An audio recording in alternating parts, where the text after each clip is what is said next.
제가 소개를 좀 드리고자 하는 것이 이 마이클 브린 분께서는 이제 한국항공이나 이쪽에서 두 가지 정도로 이제 크게 감수를 하시고 그분에 대해서 제가 이제 공감하는 부분들이 있기 때문에 좀 소개를 드릴 것인데 제일 첫 번째 거 같은 경우는 정치적인 측면이고 두 번째 같은 경우는 시민 인식적인 차원입니다. 일단 먼저 정치적인 측면을 우리가 좀 보시게 되면은 자, 이런 말씀을 하세요. 4부 한국 사회와 민주주의 부분에서 이 나라의 가장 큰 문제는 민주주의가 민심에 기반한다는 아주 강한 믿음이라고 했다. 인터뷰는 영어로 진행됐지만 브린은 민심이라는 단어만큼은 또렷한 한국어로 말했다. 그는 한국에서는 어떤 쟁점에 대한 대중의 정서가 특정한 임계 질량에 이르면 앞으로 뛰쳐나와 모든 의사결정 과정에 압도적인 영향을 행사하는 야수를 변모한다. 한국인들이 이 야수를 민심이라고 부른다고 썼다. 최근에 이제 몇 번의 이제 영상에 걸쳐가지고 제가 이제 계속해서 강조를 드렸던 것이 진정한 민주주의 같은 경우는 민심에 의해서 좌지우지되는 것이 아니다. 대중에 의해서 좌지우지되는 것이 아니다. 왜냐? 대중을 이끄는 가장 기본적인 힘 같은 경우는 이데올로기적인 것이고 이데올로기라는 것은 내 편과 네 편을 나누게 되는 기반이 되는 것이기 때문에 틀림없이 폭력성으로 빠지게 된다라는 것이 제가 지난번 영상에서 말씀드렸던 부분입니다. 그래서 이제 우리가 뭐 피노체트라든지 폴포트와 같은 미치광이들이 나타나고 마오쩌둥 같은 미치광이 나타났던 가장 기본적인 이념 같은 경우는 바로 그 이데올로기 있는 것이고. 그리고요 여기 좀 볼까요? 8분. 예, 여기 한번 보죠. 도대체 민주주의라는 것을 어떻게 저런 식으로 생각하는지 모르겠어요. 군중에 의해 가지고 왔다 갔다 하는 거, 그걸 국민의 생각이라고 포장하고, 국민이 아니죠. 민주과 국민은 완벽하게 다른 것입니다. 예, 됐고요. 다음에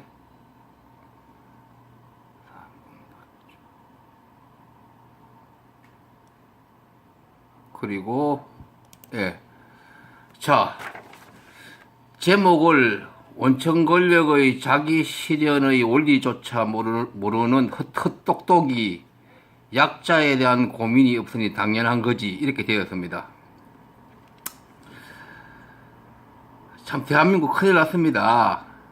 이런 의식을 보유한 사람, 뭐의 정체나 그 본질을 모르고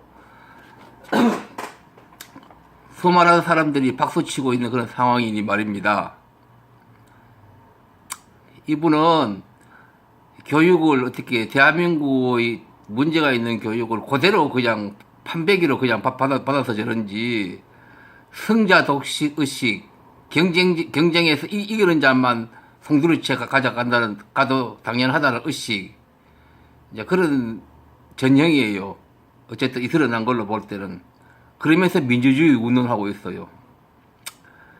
자, 제가 지금 요지 전달하는데, 제 메시지의 요지를 전달하는데 더 효과적이고 편의상 또 좋고 또 시간 절약한다는 의미에서 그냥 낮춤말로 하겠습니다. 오해는 하지 마시고요. 필요에 따라서 뭐 정상적으로 하겠지만 낮춤말로 하겠습니다. 방금 했던 부분요.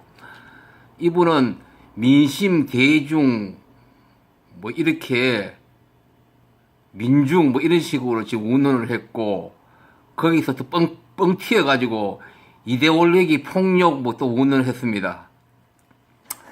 아, 낮춤말로 한다 그랬죠. 에이.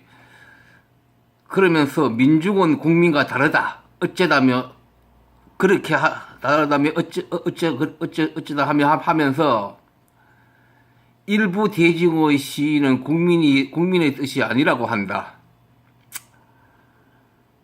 일부 대중 시위는 국민의 뜻이 아니라고 한다. 저런 이해는 인간 세상과 인간의 역사에 대한 초딩 수준의 이해이다. 민주주의에 대한 의식이 기계적이고, 또 저런 것은 기본적으로는 약자에 대한 고민이 없기 때문에 저렇게 다 비롯된다. 세상을 능률과 힘의 논리로만 이해하는 자들의 위험성을 바로 말하는 것이다. 그래서 미안하지만 어쩔 수 없이 내가 한 수 가르칠 수밖에 없다. 그건 이렇다. 머슴에 대한 주인, 즉 원천 권력의 마지막 자기 실현의 방식도 집회 시위를 통하는 것이다. 원천 권력이라는 것은 국민의 권력이라는 뜻입니다. 왜냐하면 국민이 대리인으로서 국가를 운영하라고 맡긴 거예요. 그러니까 국민이 원천 권력이라고 그래, 이걸 보고. 국민의 원천 권력이 최종적인 권한을 가지는 것이다. 그런 뜻이죠. 머슴에 대한, 머슴이죠. 대통령도 머슴이고 다 머슴이죠. 국회의원도. 머슴에 대한 주인인 원천 권력의 마지막 자기 실현의 방식도 집회 시위를 통한 것이며, 이것은 적극적 저항권으로서 천부 인권과 같이 헌법으로도 제한할 수 없는 국민의 본질적인 권리이다. 동학농민혁명, 4.19 혁명, 87 민주화 운동, 2016년 촛불혁명, 우리 역사에 있어서 저런 모든 것들이 바로 그것이다.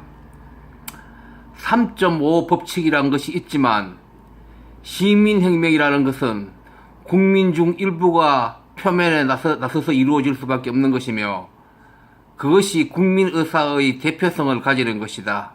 어떻게 국민이 다 나서겠어요? 말도 안 되죠. 인류 역사가 다 그런 거예요.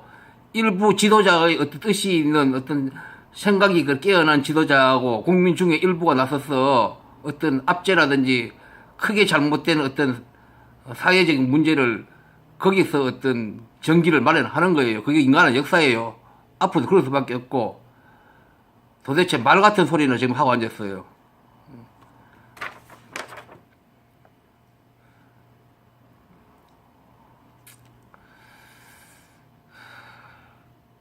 인류의 긍정적인 어떤 변화를 가져오는 역사는 다 그렇게 이루어지는데, 무슨 국민이 아니다. 집회에 나선 대중은 국민 전체가 아니었기 때문에 국민이 아니다.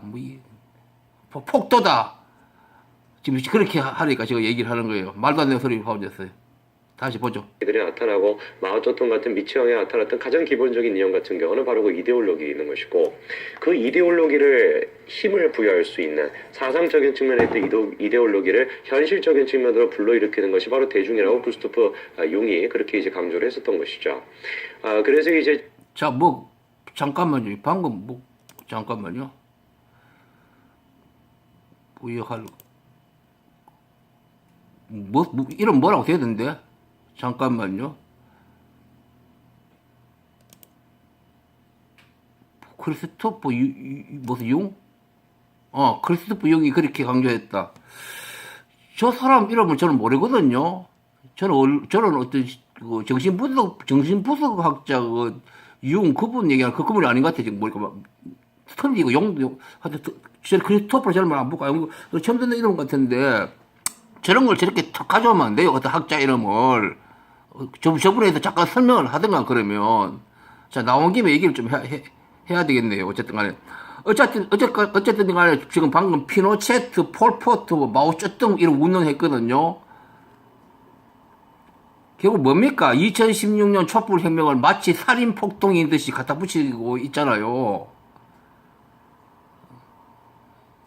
피노체트, 폴포트, 마오쩌둥 여기 왜 나와요? 그 촛불을 시민 그 촛불 거기에 평화 집회 했는데, 자기가 시청하는 사람들 선동하려고 하다 보니까 지금 저리 무리수를 둔 것 같은데, 참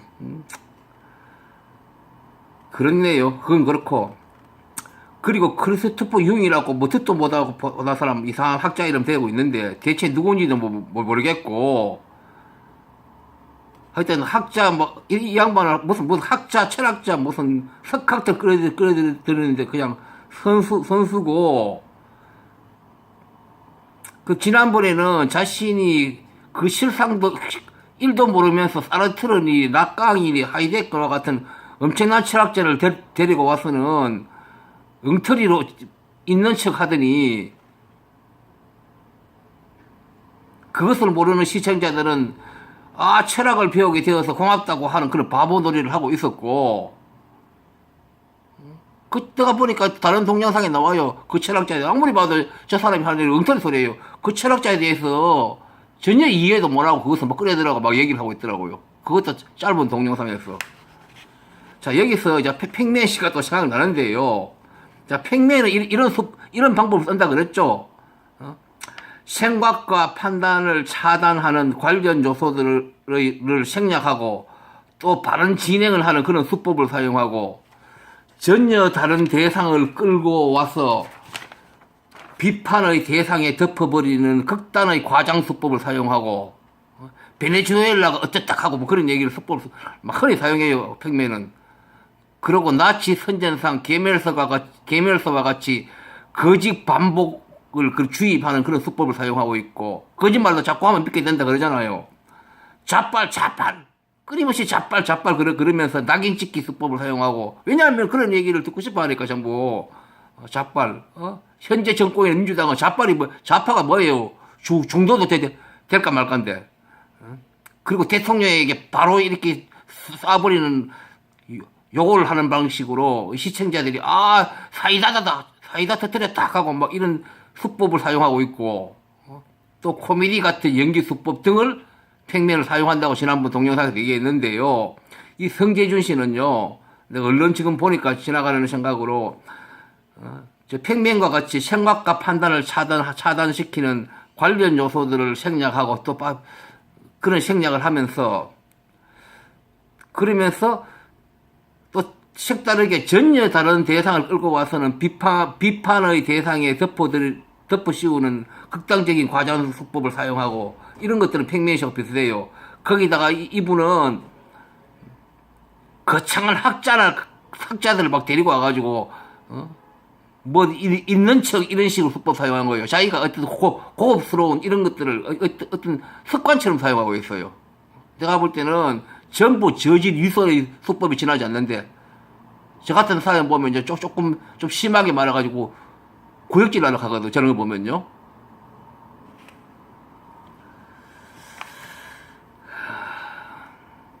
자, 다음에 또 봅시다. 무슨 학자를 그걸 데려와가지고 전혀 이해도 못하고 엉터리 알고 있더만도 공부를 좀 충분히 하고 데리고 오든가. 자, 좀 더 보죠. 같은 경우는 자 이런 얘기를 하세요. 세 번째 주제의 끄트머리인데요. 민심이라는 아이디어는 굉장히 위험하다.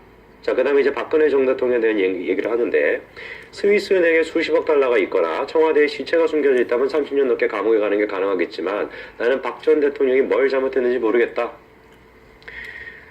박근혜 대통령 같은 경우는 일단 우리가 탄핵 과정을 살펴보게 되면은 저는 굉장히 좀 놀랐었습니다. 탄핵에 대해서 제가 지금 제 의견을 말씀드린 건 처음인 것 같은데 당시에 같은 경우는 제가 느꼈던 것 같은 경우는 이 지금 박근혜 대통령에 대한 탄핵 재판 과정은 이거는 법과 질서에 따라 가지고 유지가 되고 있는 게 아니다. 가정에 의해 가지고 그리고 상상에 의해 가지고 증언에 의해 가지고 이루어지고 있는 아주 허점이 많은 탄핵 심판이다라고 저는 그렇게 생각했었습니다. 그리고 나아가서 같은 경우는 많은 사람들이 지적을 했던 것처럼 야 이거는 법과 질서에 따른 대통령 탄핵이 아니라 노무현 대통령과 똑같은 거예요. 저는 노무현 대통령 탄핵이 잘 됐다고 생각하지 않습니다. 물론 이제 기각됐지만 노무현 대통령 탄핵으로 이끌었던 것은 철저하게 정치적인 계산이었던 것이고 박근혜 대통령 같은 경우는 저는 똑같다고 봅니다. 박근혜 대통령 같은 경우는 마찬가지로 민심에 의해서 군중에 의해서 희생당한 희생양이라고 저는 봐요. 왜 그러냐라고 한다면 지금 이제 지적을 하는 것처럼 스위스 계좌에 무슨 1,000억 달러가 있지 않은 이상 그리고 이제 우리가 탄핵을 선고했었을 때 같은 경우는 기본적인 증언으로서 얘기했던 게 이거 아니었습니까? 야, 최순실이랑 박근혜는 경제 공동체 아니냐? 자, 여기 탄핵 얘기하고 있고 조금 이따 나가면 무슨 30년 그 형사처벌받는 그런 얘기도 지금 하고 있거든요. 탄핵은요, 대통령으로서 적절한 업무를 수행했는지 그걸 보는 거예요. 형사와 같이, 법에 규정된 어떤 형벌 요건을 따지는 게 아니고, 내가 팽맨식 관련해서 동영상에도 얘기했는데, 가장 쉽게 말해가지고, 근무 시간에 출근하지 않고, 거기에 관저인가 뭐가 집에 앉아있는 그런 것도 다 문제가 되는 거예요. 가장 작은 것만 따져도 수없이 많아요. 그리고 유죄는 박근혜 대통령 유죄 이런 것들은 야 이분은 무슨 증거가 없고 뭐 이런 얘기 자꾸 하고 있는데 재판에서는요 복잡한 사건이 간단한 사건에 복잡한 사건이나 기타 사정이 있는 사건 법원에서 하는 재판 이런 거는 그런 사건이 오히려 더 많아요. 세상에 그거 직접적인 물증을 가지고 이렇게 판결할 수가 없는 거예요. 그렇게 되지 않아요. 그런 사건이 가능한 사건이 있을 뿐이지. 그 직접 증거가 아니고 간접 증거를 다 모아서 법 해석을 한 다음에 그렇게 유죄냐 아니냐 따지는 그게 법이에요. 그 택내시 부분에서 조금 내가 그 설명을 했는데 그분도 술 엉터리 알고 있길래 그 부분 좀 참고하시던가. 그러니까 이분도 그런 법의 기본조차도 모르면서 지금 바보 소리를 하고 앉았는 거예요. 아유, 이 얘기는 길게 안 할게요. 법에 관한 얘기니까 길이. 다음에 좀 더 보죠. 지금 자 보시죠. 또 보다 못한 얘기죠. 경제 공동체라는 게 무슨 말입니까 도대체? 최순실이 돈을 갖다가 스위스 계좌에 얼마를 가지고 있냐. 그때 우원식 의원이었나요? 뭐 300조 가까이를 갖고 있다. 말도 안 되는 소리였었고. 그리고 더 나아가가지고 박근혜 대통령이랑 최순실 같은 경우는 경제 공동체니까 최순실이 가지고 있는 돈이 박근혜 대통령이 갖고 있는 돈이야. 이런 식의 말도 안 되는 말을 끼워 넣으면서 30년 가까이를 구형했던 거 아닙니까? 자, 이 부분도 길게 설명 안 할게요. 뭐 법과 관련되는 그런 어떤 부분이니까 법리적인 어떤 가치라든지 법적 요건 이걸 뭐 설명하는 것은 이런 유튜브에서 적절치 않으니까요. 자, 간단히 말씀드릴게요. 경계 공동체라는 것은요, 그냥 쉬운 말로 표현해가지고 관련 증거들에 의해서 부당한 이익의 공유에 관한 예측 가능성의 그런 개념이에요. 관련 증거들을 다 모아보니까 최순실이가 가지는 어떤 이익이 공유의 가능성이 있는 예측 가능성에 충분히 들어왔다. 그런 경우에 이제 경제 공동체라고 집어넣어 넣는 거예요. 따라서 이 성재준 씨는요, 경제 공동체라는 개념 그 자체조차 모른다는 그런 지경이에요. 근데 그걸 모르면서 참 저렇게 막 나대기를 하고 있으니까 할 말이 없네요. 경제 공동체가 뭔지 다시 공부를 해보고 동영상을 찍든가. 세상에는 이런저런 방식으로 서로 이익을 나누는 방식이 다양하게 이루어져요. 뇌물도 사후 수뢰제도 있고 사전 수뢰제도 있어요. 뭘 부탁하면서 그때 주는 게 아니고 주겠다고 나중에 주겠다고 어떤 상황이 되면 약속하는 사람 있고 미리 주는 경우가 다양해요. 그것도 법에서는 그거 다 같은 법적 규범이 해석을 하는 거예요. 모르면 조금 하지를 말든가. 그런 것을 다 끌고 와가지고 6분 13초. 잠깐 보죠. 짧게 하려고 했더만 이게 또 길어지네요. 자, 보죠. 내가 볼 때 박 전 대통령에 대한 혐의 중 증명된 것은 아무것도 없다. 사람들이 나더러 박근혜 지지자라고 하는데 나는 정의 지지자일 뿐이다. 내가 만일 판사라면 거리에 수백만 명이 나오든 상관없이 내 할 일을 하겠다. 현 대통령도 어떤 시점에 민심이 발현하면 탄핵당할 수 있다. 정확한 지적이죠. 저도 마찬가지입니다. 박근혜 대통령에 대해서 제가 우호적인 입장을 가지고 있지 않습니다. 박근혜 대통령이 가지고 있던 경제정책 아주 신랄하게 저는 비판합니다. 시장 자본주의적이지 않았고 오히려 진보적인 어떤 포퓰리즘을 이끌었던 기본적인 정책이 박근혜 대통령의 경제정책을 저는 생각을 해요. 그러나 박근혜 대통령의 탄핵만큼은 자, 이분이 박근혜 대통령 정책이 시장 자본주의적이 아니고 포퓰리즘적 정책했다 뭐 이렇게 하면서 그거는 자기는 옳지 않다고 이렇게 운운했거든요. 자, 보세요. 지금 포퓰리즘 하면 뭐 복지 관련된 그런 거 아닙니까 결국은. 답답네요 이분. 현대 국가에서는요 진보 보수 그런 갈 것 없이 어느 정권도 당연히 복지 같은 것을 하고 있고 또 해야만 하는 거예요. 대한민국 정도 경제 수준이면 그거는 안 하는 거는 말도 안 되는 거예요. 국민 복지에 대해서는. 그게 진보 보수 정권하고 무슨 관계 있어요. 그러니까 복지의 어떤 뜻에 대해서 이 현대에 있어서 저런 초딩 갖고 말도 안 되는 소리를 지금 하고 있어요, 지금요. 그리고 이 양반이 다른 동양에서 왜 신자유주의를 따라야 된다고 우리나라는 이런 얘기를 자꾸 하고 있거든요. 여기도 저 그런 이분이 기본적으로 그런 생각을 해요. 그 신자유주의라는 것은요, 자본의 폭력에 따른 반성적 계기가 돼서 나온 개념이거든요. 그런 개념을 유래된 것조차 모르고 그런 말을 떠들고 있는 거예요, 이 양반은요. 신자유주의라는 것이 그게 너무 심해져가지고, 금융자본, 산업자본, 양극화를 심화시키고, 일부자들의 어떤 사악한 어떤 그 욕심에 의해서 독식을 하고, 2008년도 미국 금융 사태가 뭡니까 그게 신자유주의 그런 것들이 극단으로 가다 보니까 세계가 전쟁 세계 경제가 완전 흔들려 가지고 크게 무너지려다가 몇 년 만에 그거 일어서고 이렇게 한 큰 사태를 빚었는데 그런 것들에 대한 어떤 위기의식이나 인류가 반성을 해서 사용하는 단어가 신자유주의라는 개념이라고 봐야 되는데 그것도 모르고 대한민국을 신자유주의를 따라야 된다고 막 떠들고 있더라니까요. 그거 보고 다 초딩인데 어지간 초딩이다 싶더만요. 그러니까 저런 어설프고 엉터리로 수많은 사람들이 정치하는 전파를 타고 민폐를 끼치고 있으니까요. 이 시대 대한민국이 무엇보다도 이 언론의 오염 그 자체가 큰 사회적 문제예요. 암적 침해물이고 누구 견해 이걸 떠나서 언론이 오염된 게 지금 대한민국 큰 어떤 문제로 등장했어요. 그 유튜브는 그 극단을 달리고 있고요. 제가 이게 유튜브를 하는 이유도 그런 이유 중 하나 있어요. 지금 다른 것보다도 언론 자체가 오염되어 있기 때문에 국민 통합도 어렵고 모든 것들이 어떤 부정적인 현상으로 가고 큰 사회적 국가적 문제를 지금 언론이 오염된 이 문제인데 암적 침해물로 되고 있는데 유튜브는 그 극단을 달리고 있고요. 언론에 영향을 상당히 미치고 있고 예, 여기까지 하겠습니다. 짧게 하려고 그랬는데 생각보다 길어져 버렸네요. 예.